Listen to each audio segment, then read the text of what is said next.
I got hired at a daycare. I was just handed a horrifying list of rules. I love little kids, so getting an opportunity to work with kids wouldn't only look good on my resume, but it really matched up with what I wanted to do with my life. My new uniform came in an envelope talking about what to expect and the rules for the staff, which I set to the side, figuring they wouldn't have anything too unexpected.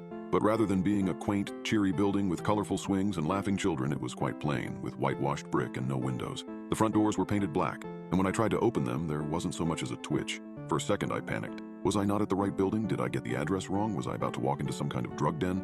You didn't read the rules, did you? I nearly jumped out of my skin as I turned around. But my fear quickly turned to relief as I saw a guy wearing black pants and a white polo shirt with an oak tree insignia on the chest, the uniform for Little Garden. I laughed. I skimmed them. I was too excited to sit down and focus. Right. Clock in, get into the red room, and read them again. Slowly. Thoroughly. Otherwise, you're not going to last. The door opened and the guy let me enter first before shutting the door the moment he was through. The look he gave me before he took off for a door marked with a green circle. It was like he expected me to fail. The red room was clearly the one marked by the red square, and once inside I felt the hair on my arm stand up on end. Sure, it looked fairly normal. The carpet was clean. There was a table covered in crayons. Toys were scattered along the left side of the room, but pure instinct had me already on guard. There were already 5 children there, being looked after by another staff member, a girl my age, and someone wearing a floor-length black dress, clearly not a staff member, so I assumed a parent. She turned around and headed for the door, so I smiled and waved as she went by. The glare she gave me was ice cold. I flinched and waited to move until she left the room. The other girl bounced up to me, shaking her head. You really are the fresh meat, aren't you? I'm Marcy. Sit down for a sec, start reading the rules, I'll handle morning time. How are there so many kids here already? I asked. Marcy huffed. Just read the rules. That'll explain everything. Okay, everybody who wants to sing our daycare song? The children cheered, and I plopped myself down in a chair that was meant for a much smaller posterior, resigning myself to reading these darn rules already. I pulled the papers from my bag and started reading. Welcome to Little Garden Childcare. We're so happy you've been chosen to join our family. Before you come into work next week, please read this letter thoroughly so you know what to expect at your new place of employment. 1. Every day you should bring these things with you to work. A good attitude, the ability to love all children that come through our doors, no matter who they are or where they come from. Your uniform, a white polo shirt with our oak tree insignia on the chest, black slacks, white socks, running shoes, an emergency whistle, and a big smile. An emergency whistle? Well, I could already tell where I'd messed up.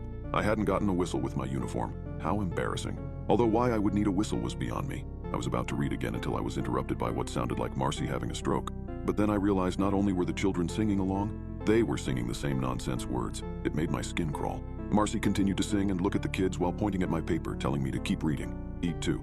Every morning we'll be singing the daycare's official song. The lyrics are stapled to the back. The verses in Latin will be hard at first, but don't worry. We'll make sure you don't make a mistake. Latin? An upper-class fancy daycare might teach that, but one like this? It just seemed so out of place. I kept reading, glancing up now and again. 3. The night staff are not to be disturbed outside an emergency. If you need to summon them, the whistle will not be enough. Leave the room and open the metal panel on the wall. Press the black button inside for 5 seconds. A member of the night staff will be with you in just a moment. The night staff? Had that been the woman in the black dress when I entered? The song ended and the kids started milling about. 3 of them immediately started this make-believe game with toy dinosaurs while the others went for the dollhouse. Marcy looked up at me and mouthed, "Keep reading." 4. Please do not be alone with any of the children assigned to the green room. Always have at least one other employee with you at all times. If they insist on leaving the room with you, blow your whistle. 5. On that note, do not be afraid to use the whistle. It's better to be safe than sorry. Jesus Christ, what was wrong with these kids? Special needs was one thing, but it sounded almost like they were dangerous. I looked up at the ones at the dollhouse. While 2 of them were preoccupied with the dolls themselves, the third was looking at me. He smiled and I shivered. Something just wasn't right. Maybe it was how when he blinked, one eyelid was just slightly slower, or how his teeth were just a little too straight. I told myself to stop it. I was being ridiculous. These were just children. I was just thrown off by the weird morning I was having. I continued to read. 6. A child may look different depending on the time of day. That's okay, it's nothing to be concerned about. 7. Roughhousing playfighting is not allowed. Childish rivalry is to be expected among such variety, but a playful smack one moment can turn into stitches the next. 8. Do not befriend any of the night staff. They are not here to be your friends. Well, that explained the glares. Day 1 and I was already breaking rules left and right, even if they made exactly 0 sense.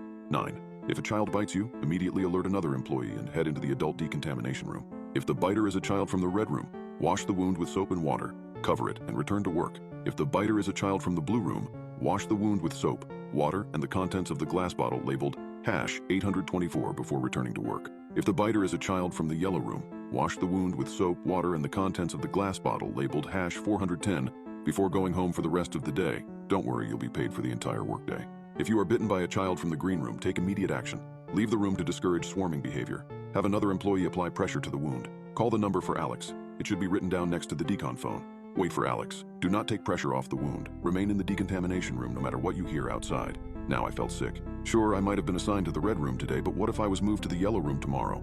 Or the green room where you couldn't be alone with the kids because God knows what'll happen if you do. I glanced at the door.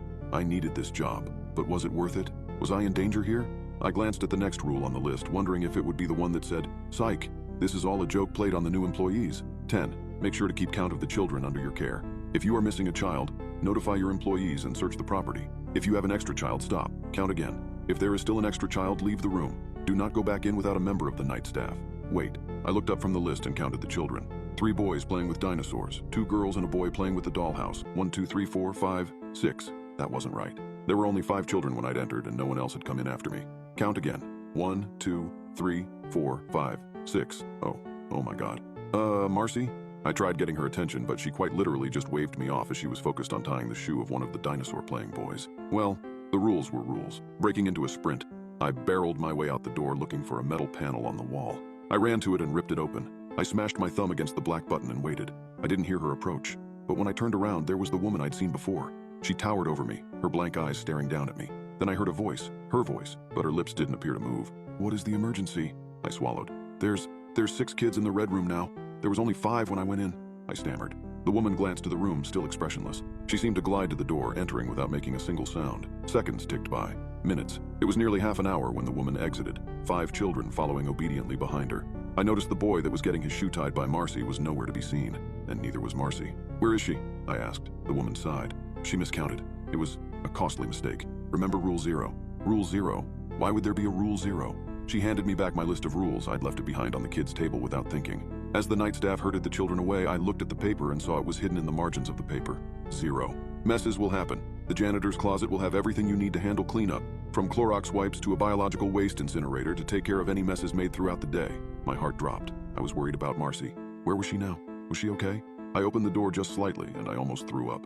I think the night guard wants me to clean up the mess in there. Clean up whatever happened to Marcy.